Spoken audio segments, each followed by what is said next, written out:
My phone is ringing. It's my 8-year-old daughter, Olivia. She's in Singapore. I'm in Minnesota. And I don't answer it because it's always like, Daddy, when are you coming home? Daddy, I don't want to go to school. Daddy, this, Daddy, that. Like, just give me a break.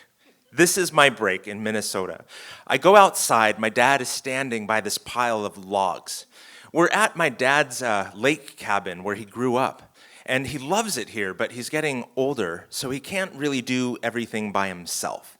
That's why I'm here. I pick up an axe and I start splitting logs.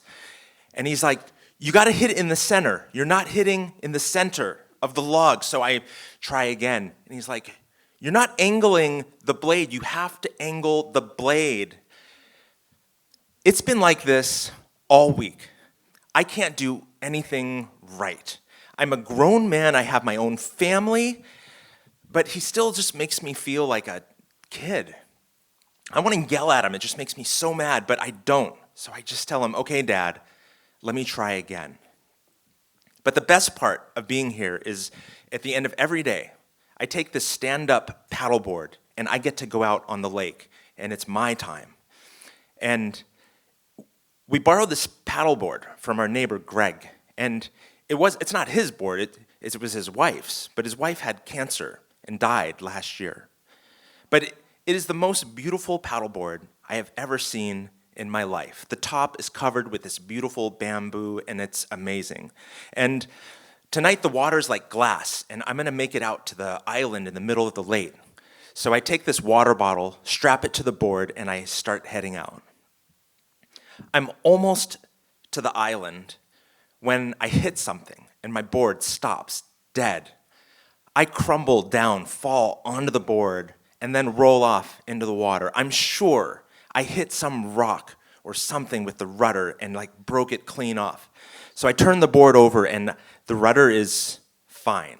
It's not a scratch. I'm like, whoa, I am so lucky.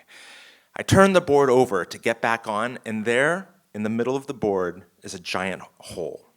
Right in the bamboo. My water bottle is one of those metal water bottles, and I must have fallen right on it, smashed it into the board. What are the chances that this could even happen? I get back to the cabin and I tell my dad what happened, show him the hole, and he is pissed. He starts telling me everything that I did wrong. I shouldn't have paddled to the island. I shouldn't have been standing up. I shouldn't have had a metal water bottle. I just feel like the biggest idiot.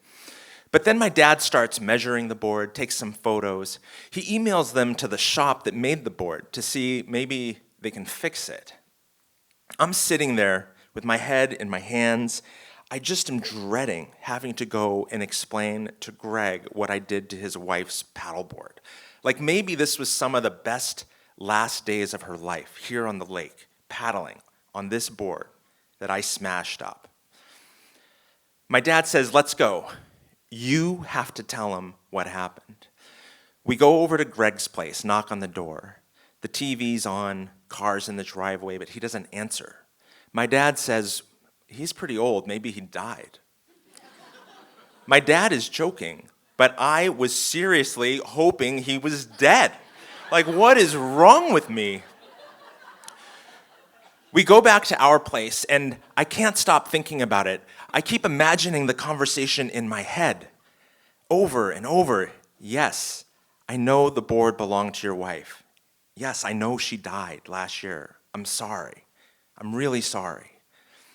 I hear my dad's phone ring on speakerphone. Greg answers. He's not dead. He was in the shower. And then my dad just does it. He tells him, yeah, we came over to tell you my son put a hole in your board. We can get it fixed, we'll pay for it, it'll be good as new. My son is really sorry. Greg asks how it happened, how did he put a hole in the board? My dad says he fell on it. Kids.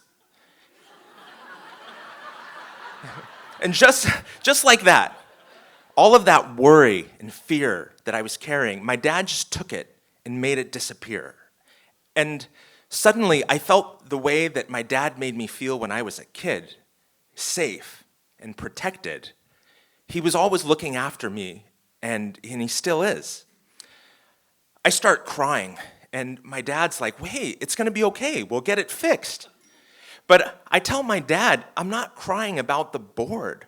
I'm crying because I'm supposed to be here helping you. But look at me, I'm screwing things up, making trouble for you. You're still taking care of me. And he comes over and he puts his arm on my shoulder and he says, you never stop being a dad. You're gonna find that out for yourself. Later that night, I'm just exhausted from everything that happened that day, and my phone rings at the usual time. It's Olivia.